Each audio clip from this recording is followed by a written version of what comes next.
Ici Claude-Henri Grignon. La coutume veut que l'auteur d'un nouveau téléroman présente la première. Je me prête de bonne grâce à cette invitation. Je m'en voudrais cependant de ne pas remercier publiquement la compagnie Lever Brothers, fabricant de Pepsodent, ainsi que la Société Radio-Canada qui vous offre ce divertissement ce soir. Nous espérons ne pas trop vous décevoir. Donc, sur ces mots de Claude-Henri Grignon, je vous invite à réfléchir avec moi à cette idée que j'ai intitulée « Entendre, voir, déclamer la littérature pour une ouverture des sens ». Vous avez très certainement, comme moi, vécu l'expérience suivante au fil de votre carrière. Donc, vous donnez un texte à lire en silence à un groupe d'étudiants, puis leur demander de répondre à un questionnaire en lien avec l'extrait qui vient d'être lu. Au moment de faire le retour en classe, silence. Les quelques réponses que vous arrivez à recevoir sont toutes superficielles. L'expérience est pénible et vous en ressortez un peu découragé. En fin de journée, rebelote, vous redonnez le même cours à un autre groupe et dès votre entrée en classe, vous vous rendez compte que les étudiants sont fatigués, sont dissipés et que la partie n'est pas gagnée. Donc, vous décidez, afin de vous assurer qu'ils lisent minimalement le texte, de le lire à haute voix avec eux. Or, ce qui est d'abord né d'une certaine mauvaise foi, vous vous doutiez que les étudiants lisent réellement le texte si vous leur laissiez le temps de le faire de façon individuelle. Donc, ce qui est d'abord né d'une mauvaise foi, s'avère sauver l'exercice, sauver le cours. Soudainement, les étudiants répondent au questionnaire sans trop de difficultés, les réponses sont plus riches et témoignent d'une meilleure compréhension du texte. Que s'est-il passé? Eh bien, simplement, le texte littéraire s'est enrichi d'intonation, de rythme, il s'est incarné en quelque sorte, il a vécu pendant quelques secondes sous leurs yeux ou à tout le moins dans leurs oreilles. C'est ce qui me pose ici la question du primat de la lecture dans nos cours. Bon, certes, on souhaite former des lecteurs littéraires, mais est-ce que la lecture se limite à l'acte de suivre des yeux un texte sur une feuille ou sur un écran? Ou est-ce que la littérature peut se vivre sur un autre support que l'écrit? Voir ces autres supports peuvent-ils en retour faire voir ce que l'écrit a de spécifique? C'est ces questions qui m'ont habité dans la capsule et dans le cours que je vais vous présenter aujourd'hui. Et ces questions me semblent d'autant plus pertinentes donc à une époque où on enseigne à distance et donc que notre enseignement est nécessairement médié par un écran. Et donc, c'est dans cette perspective qui découle des réflexions associées à l'enseignement multimodal que j'ai pensé à l'organisation du cours que je vais donner à l'hiver 2021, donc à la session qui s'en vient. C'est ce que je vais vous présenter dans cette capsule. Bon, certes, je ne suis pas la première prof à inclure une dimension audiovisuelle dans un cours de littérature au collégial et je ne prétends pas nécessairement révolutionner quoi que ce soit, mais j'ai décidé de réfléchir cette multimodalité dans une perspective donc consciente, réfléchie, c'est-à-dire qui va, du moins dans la mesure du possible, qui va au-delà du simple usage complémentaire de l'audiovisuel dans le but de motiver ou de maintenir l'attention des étudiants. Donc, c'est dans cette perspective que je veux réfléchir la multimodalité dans mon cours de cet hiver. Donc, je vous présente ce cours qui est en voie de construction. Donc, je vais donner à l'hiver 2021 le cours 102, Littérature et imaginaire, au Collège Lionel Groulx. Il faut savoir qu'au Collège Lionel Groulx, le 102 a pour corpus la littérature québécoise d'avant 1960, donc la littérature canadienne-française. Et donc, pour rappel, la compétence du cours de 102, c'est expliquer les représentations du monde contenues dans des textes littéraires de genres variés et de différentes époques. Donc, mon objectif ou mes objectifs pour ce cours, c'est d'abord de faire de l'expérience de la littérature une expérience multimodale afin de réfléchir aux effets de sens provoqués par les différents supports du littéraire et aux modifications dans le traitement d'un thème induites par leur époque. Donc, l'époque renvoie à ces représentations du monde contenues dans les textes, donc qui varient selon le contexte socio-historique, mais qui peut aussi varier selon les supports, où le support va faire varier le traitement d'un thème. Donc, tout ceci est intimement lié. Deuxième objectif, amener les étudiants et les étudiantes à réfléchir à leur représentation du monde en lien avec leurs pratiques médiatiques. Donc, les pratiques médiatiques donc les médias qu'ils consomment tous les jours. Ce deuxième objectif va se faire principalement à partir des questions qui seront posées dans le journal de bord qui va accompagner les étudiants tout au long de la session. Bon, il reste encore des choses là, sur cet objectif-là à réfléchir un peu davantage, donc je vais peut-être un peu moins l'aborder dans la capsule. Donc, comme arrière-plan théorique, ma réflexion se situe dans ce qu'on appelle la littératie médiatique multimodale, ou peut-être plus spécifiquement la didactique de la lecture multimodale, sur laquelle je vous épargne les détails puisque moi-même, je suis encore en train de m'initier un peu à ces théories, mais néanmoins, peut-être une définition de la multimodalité. Donc, la multimodalité, c'est l'usage en contexte réel de communication médiatique de plus d'un mode sémiotique pour concevoir un objet ou un événement sémiotique. Ici, on va parler surtout d'œuvres littéraires. Le mode sémiotique est alors défini comme toute ressource sémiotique, utilisée afin de représenter mais je dirais peut-être davantage les sens, par exemple l'image, l'écriture, le son, la gestuelle, le regard, voire la parole. Donc, la combinaison de ces différents médias va produire un ou des sens au cœur de l'œuvre littéraire. Il ne faut pas oublier aussi que ces modes sémiotiques sont socialement construits et culturellement transmis, ce qui nous rappelle la question des représentations du monde et des liens entre la littérature et le contexte socio-historique, donc de la production de l'œuvre littéraire notamment. Puis la question des modes sémiotiques demeure inexorablement liée à celle des sens physiologiques, d'où mon titre, entendre, voir, déclamer la littérature pour une ouverture des sens, au sens à la fois de signification, mais aussi donc une forme sensorielle d'une littérature qui va au-delà de la lecture de signes sur une feuille. Donc, cette immersion dans une forme de multimodalité qui permet d'entrer dans la littérature va se déployer au cours de la session à travers 5 modules. Je vous les présente, certains plus longuement que d'autres. Donc, premier module, autour de la littérature de la Nouvelle-France et de la forme épistolaire. Donc, il va s'agir ici de commencer tranquillement avec le média de l'écrit, mais plus particulièrement avec la forme épistolaire, forme qui induit très certainement des effets de sens qui sont liés au contexte de production des textes et de l'objectif du message au cœur des écrits de la Nouvelle-France.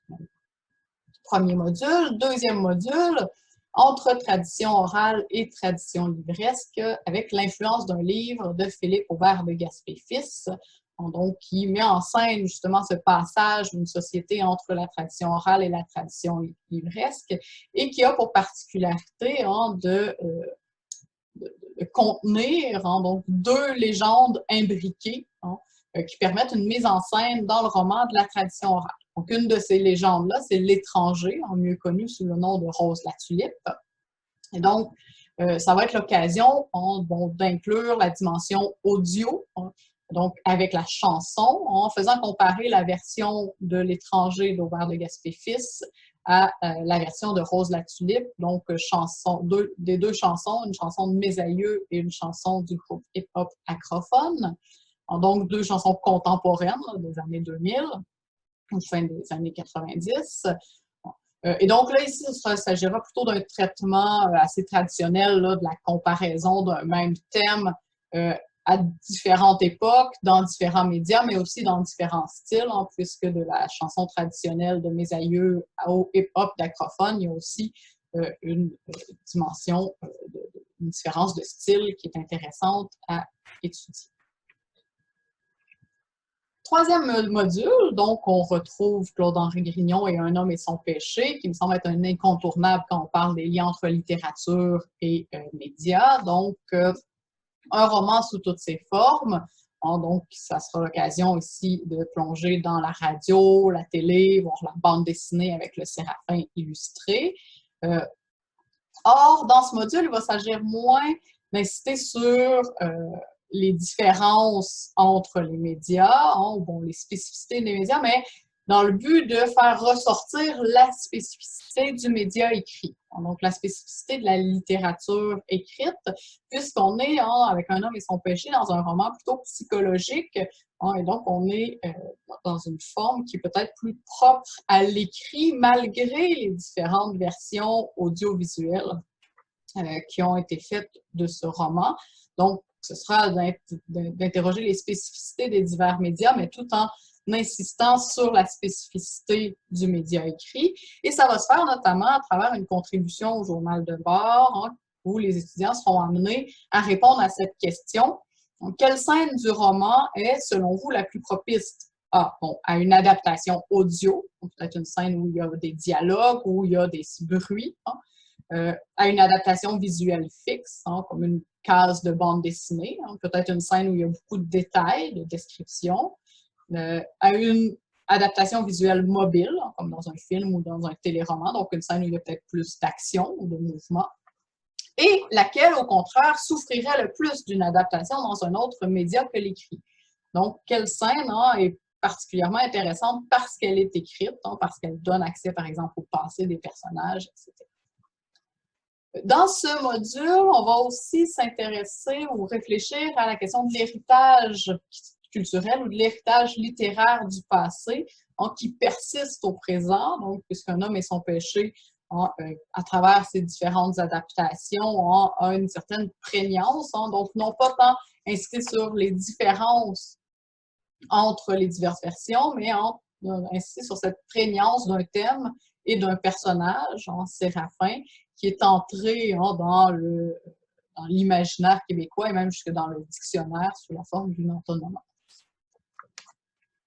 Donc, je passerai un peu plus vite sur le quatrième module, La ville et la guerre à la radio et en images. Bon, ce sera un module qui est peut-être plus éclaté puisque on est concentré sur des études extraits de textes de la Bolduc, de Jean Arrache et de Gratien Génina, donc qui passent tous par la radio pour se faire connaître, et aussi extrait du Bonheur d'occasion de Gabriel Roy, à partir duquel on va s'intéresser notamment à l'illustration, aux illustrations faites par Miyuki Tanobe dans les années 80.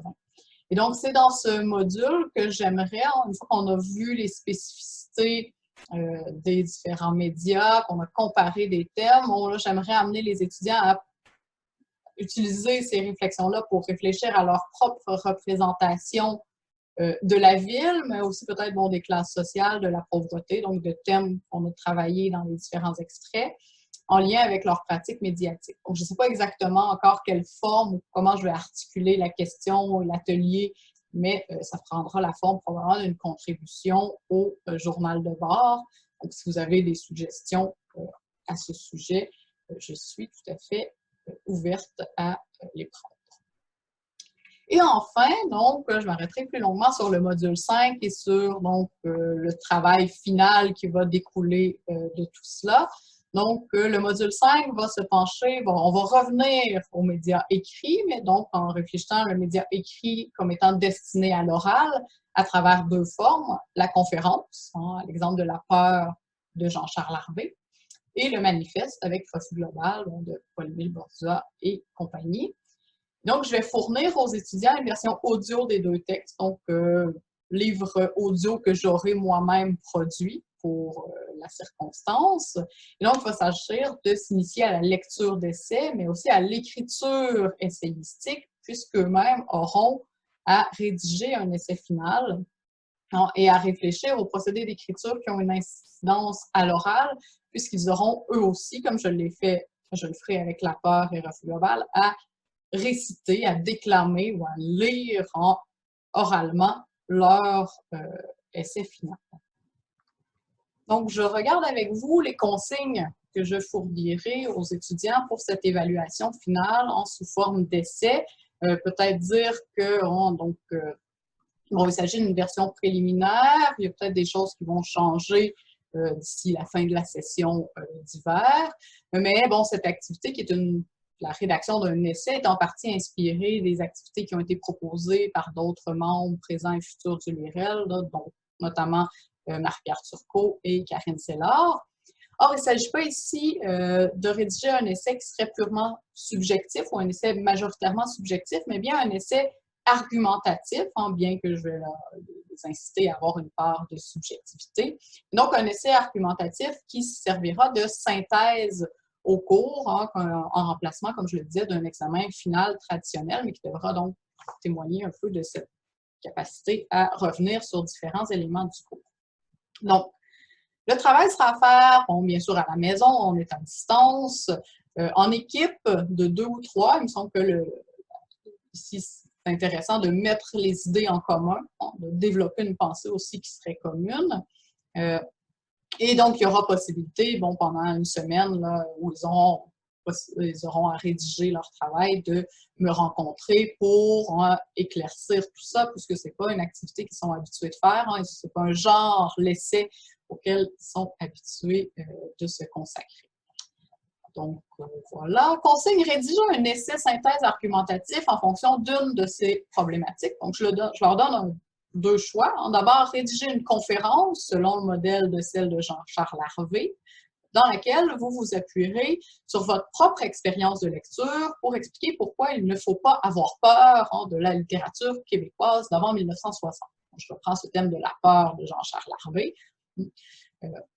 Je reprends souvent cette espèce de réticence qu'ont les étudiants envers le corpus de la littérature canadienne-française, pour que l'étudiant développe une argumentation qui montre comment un peu il a combattu, ils ont combattu en équipe leur peur de la littérature québécoise d'avant 1960. Et donc, un peu comme le fait Harvey, la réflexion devra partir du particulier, de l'expérience qu'ils ont vécue, pour aller au général, l'intérêt de la littérature de cette époque. Et je leur demande, comme Harvey le fait, donc d'écrire au jeu, même s'ils travaillent ici en équipe. Deuxième possibilité, rédiger un manifeste sur le modèle de refus global dans lequel vous défendrez la pertinence de la littérature québécoise d'avant 1960 pour comprendre ou repenser notre représentation du monde d'aujourd'hui. Donc, si dans la conférence, on partait du particulier pour aller au général, ici, c'est vraiment plutôt une dialectique temporelle qui est mise en scène dans Refus global. Donc, votre réflexion devra partir du passé, représentation du monde à l'époque de la parution des œuvres, pour aller vers le présent, ce que les œuvres ont encore à nous dire aujourd'hui, voire vers l'avenir, ce que l'évolution socio-historique ou littéraire peut nous amener à présager pour demain, puisque cette vision prophétique dans un manifeste comme Refus global. Et donc, c'est cette idée de l'héritage littéraire, comment les œuvres qu'on aura vues cette session, que ce soit Rose la tulipe ou Un homme et son péché, ou La Bolduc, qui est redevenue un peu à la mode cette année avec Ça va venir, ne décourageons-nous pas. Donc, comment ces œuvres-là persistent encore aujourd'hui, sont réactivées et continuent à nous dire quelque chose toujours en 2020 ou 2021. Donc, ici, je leur impose, quand je dis que ce n'est pas un essai subjectif, au sens où je vais leur imposer un point de vue, et donc il faut qu'ils défendent la littérature québécoise d'avant 1960. Si on était en 103, je leur donnerais la possibilité de prendre position, mais puisqu'on est en 102, un peu dans la perspective de la dissertation explicative, je leur demande. Donc, je leur impose un point de vue et j'ose espérer qu'en défendant cette littérature-là, ils vont s'approprier aussi des arguments qui vont eux-mêmes les convaincre de l'intérêt de cette littérature. Donc, si je poursuis brièvement, donc, ils vont devoir, dans leur argumentation, s'appuyer sur des exemples et des citations tirées d'au moins 3 œuvres ou extraits vus pendant la session. Il s'agit aussi d'évaluer comment ils ont compris la matière. Donc, il y a une argumentation subjective au sens où il ne s'agit pas de recracher les notes de cours, hein, mais bien de faire une synthèse personnelle à partir d'exemples et d'arguments qu'ils vont choisir et qui les ont interpellés. Donc, j'ose espérer qu'ils vont aller chercher des choses qui les ont interpellés. Titre accrocheur. Oups, pardon. L'essai doit être pensé et écrit comme un texte fait pour être lu. Hein, et donc, on aura travaillé les procédés d'oralité aussi ou des procédés d'argumentation propres à la conférence ou au manifeste. Et vous devrez d'ailleurs enregistrer une version orale de votre essai. Donc, je leur dis de se référer aux analyses faites en classe pour repérer des procédés formels. On aura fait une liste ensemble quand on va avoir étudié la peur de Harvey et refus global. Et ils doivent recourir à au moins 5 procédés différents qu'ils vont identifier dans leur texte en les mettant en gras puis en indiquant le procédé en parenthèse. Et donc, ils vont parler au « je » si c'est une conférence ou au « nous » si c'est un manifeste, puisque c'est une des caractéristiques du genre du manifeste de parler au nom d'une collectivité. Donc, je leur donne un peu d'exemples. Donc, « je » ou « nous » dans les passages plus subjectifs, mais des formulations plus neutres quand il va s'agir d'arguments pour convaincre que la littérature canadienne-française est pertinente. Donc, le format, donc entre 800 et 1000 mots pour les équipes de 2, 900 et 1100 mots pour les équipes de 3. À l'oral, je dis 7 à 10 minutes, mais ici, ça dépend vraiment du rythme de lecture. Donc, ils devront enregistrer une version orale de leur texte, comme moi, j'aurais enregistré une version orale de refus global et de la peur. La structure est entièrement libre ici, puisqu'il s'agit d'un essai, mais bien sûr, je leur conseille de s'inspirer des modèles vus en classe. Ça peut aider à une forme de pastiche, en quelque sorte. Donc, mise en page, modalité de remise, les formats, etc. Conseil pour la version audio de votre texte. Donc, des outils. Donc, une seule personne peut enregistrer l'audio, mais je conseille à tout le monde d'au moins lire à haute voix le texte quand ils l'écrivent pour justement être conscient des effets d'oralité. Puis aérer votre texte et votre lecture, ne pas parler trop rapidement, bien articulé, etc. Donc, ils seront évalués aussi sur le rendu de la prestation orale.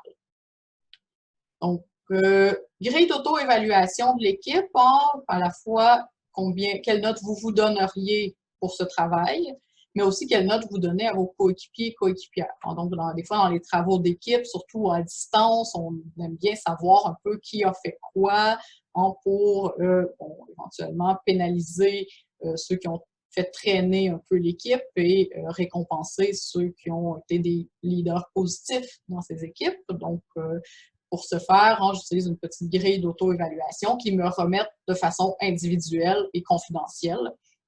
Donc, où ils évaluent leur propre travail, mais aussi le travail de leurs coéquipiers et coéquipières. Puis, vous avez la grille d'évaluation ici. Donc, justesse et pertinence des informations, puisque c'est un examen synthèse où j'évalue aussi les connaissances qu'ils ont acquis pendant le cours. Clarté, richesse et pertinence de l'argumentation. Sur le plan de la forme, efficacité et pertinence de la structure, usage des procédés judicieux, et donc la version orale, claire et bien livrée. Donc, il y a une évaluation de la performance orale. Puis des points pour les consignes et pour leur contribution à l'équipe en fonction des auto-évaluations qui auront été faites par les différents membres. Puis des points, bien sûr, pour la langue. Donc, voilà un peu pour cette activité qui me semble tout à fait intéressante en fin de session. Donc, en conclusion, le but de ma présentation était de proposer différentes façons de penser la multimodalité dans nos cours de littérature au collégial, d'autant plus dans une période où notre enseignement est lui-même déjà médié par l'écran et par divers outils ou plateformes qui demandent aux étudiants de passer d'un mode de lecture à l'autre. Il me semble donc qu'il y a là une occasion d'aller au-delà de nos réticences qui nous font souvent voir l'écran ou même l'image comme un mode de présentation de la littérature qui serait moins légitime, qui céderait à la facilité ou qui irait simplement dans le sens d'une culture du divertissement. Or, je crois au contraire qu'en faisant voir aux étudiants que la littérature peut prendre diverses formes, sans nécessairement que ces formes-là soient en compétition. J'ai préféré le film au livre ou le livre au film. Ce sont des choses distinctes. Donc, en faisant voir ça aux étudiants, ça ouvre la porte à une expérience de la littérature qui serait parfois plus incarnée, peut-être plus propice à une appropriation de l'étudiant qui en garderait alors peut-être un souvenir plus vif. Et par ailleurs, j'ai l'impression que cette dimension multimodale peut aussi, par la bande, en quelque sorte, mettre de l'avant les spécificités de l'écrit et revaloriser cette culture de l'écrit aujourd'hui en forte compétition avec la culture de l'écran. Mais bon, peut-être que je m'emballe un peu ici. Cela dit, je vous rappelle que tout ce que je vous ai présenté dans cette capsule n'a pas encore passé l'épreuve de l'expérimentation. Par conséquent, je suis tout à fait ouverte à vos suggestions et commentaires pour enrichir ma session à venir, en espérant que ma présentation a pu aussi vous inspirer un peu pour votre session à venir. Et je laisserai le mot de la fin à Claude-Henri Grigny. Nous espérons également que vous ferez confiance à l'équipe commise à la réalisation de ce programme qui veut être l'expression nette de la petite histoire, en même temps qu'une peinture réaliste d'un passé qui ne peut pas mourir.